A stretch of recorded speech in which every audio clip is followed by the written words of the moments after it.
Hi, I'm Janelle from Jangle Soapworks, and today I'm going to show you how to make your very own bar of soap using our goat milk soap base.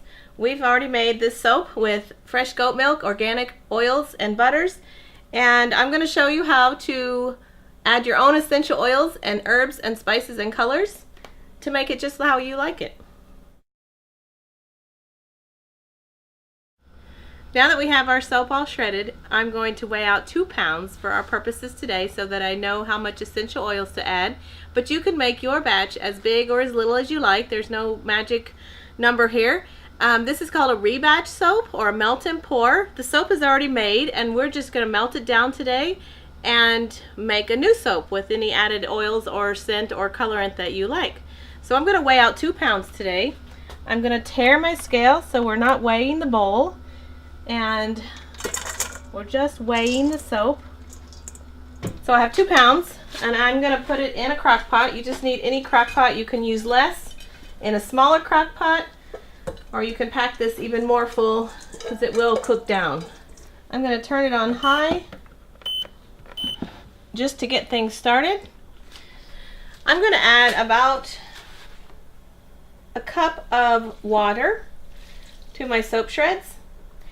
And here you can customize your soap and put any liquid you would like. It already has goat milk in it, but you could add cow's milk, you could add aloe vera juice, you could add wine, beer, water, anything really. Just we need some liquid to help activate and melt the soap.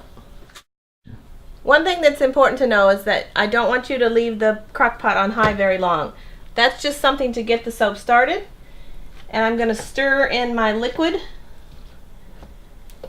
get everything good and hot, and then I'm going to turn it down to low. We just want to melt the soap. We don't want to burn it. So our soap is heating up now. It's melting. We're going to watch it and be careful not to burn it with the high temperature. While it's melting, we're going to start getting our herbs ready. For the first soap I'm going to use a rosemary essential oil and dried rosemary bits. I grew this in our garden and dehydrated it, and so we have dried rosemary bits.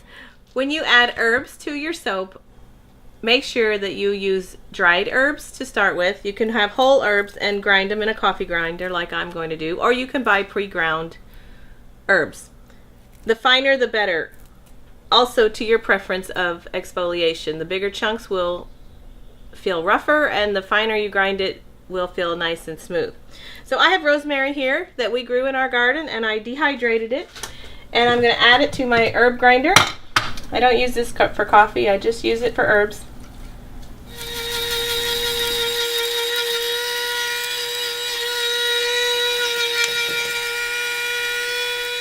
This is a nice powdered rosemary, and this will provide tiny bit of exfoliation, nothing rough and coarse.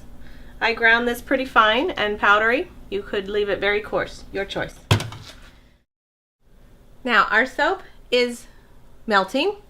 We've ground our herbs, and so I'm going to measure out our essential oils.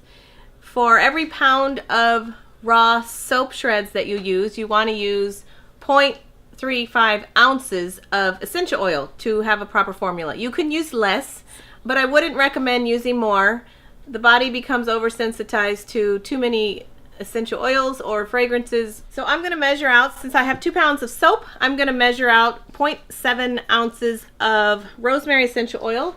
So our soap has been melting now for a few minutes. Let's check it and see how it's doing. It's starting to melt. We're getting some hot spots on the side, so I'm going to stir that in.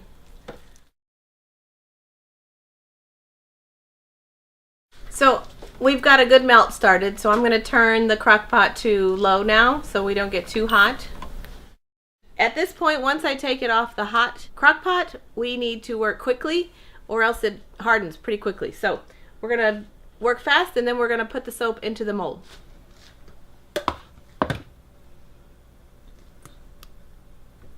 Alright, we want to get everything out of the crock pot that we can as much as possible. Now we need to work quickly because the soap is going to cool quickly.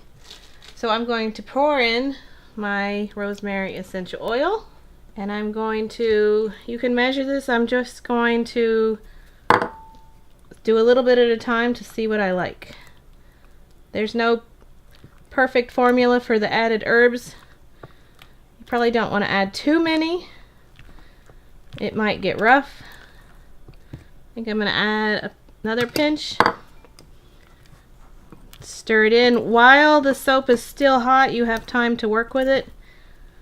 Once it starts to cool, it will turn into a solid bar of soap. So I like that. That looks like the right amount of flex for my preference. I can smell the rosemary essential oil, and I'm going to pour it into my mold.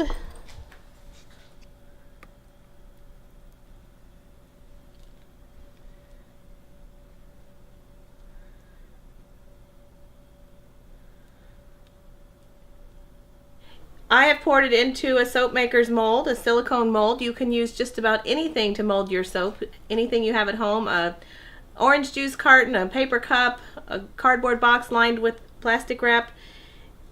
Just about anything will work. So you might leave it on the kitchen counter, or you can put it in the refrigerator or the freezer to help speed the cooling process along.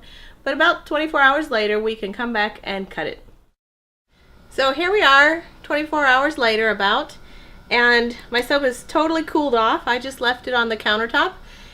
It is a little softer than I would like, but it's fine to cut. And yours might be really bumpy and rough if you put less water.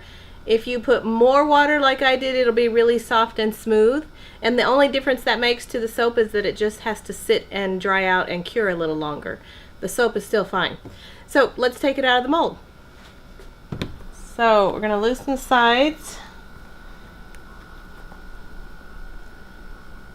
And slide it out.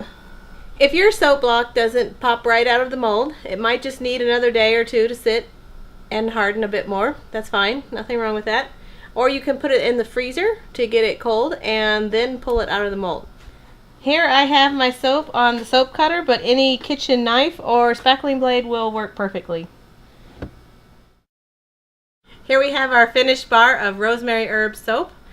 It has the ground rosemary in it and the rosemary essential oil, and it should sit on a shelf in a dark, cool, dry place for a couple of weeks to dry and harden, and then it's ready for your shower.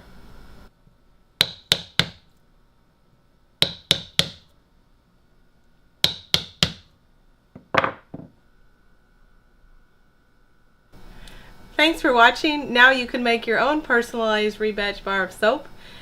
You can do this with your friends, your family, and I hope you enjoy the process.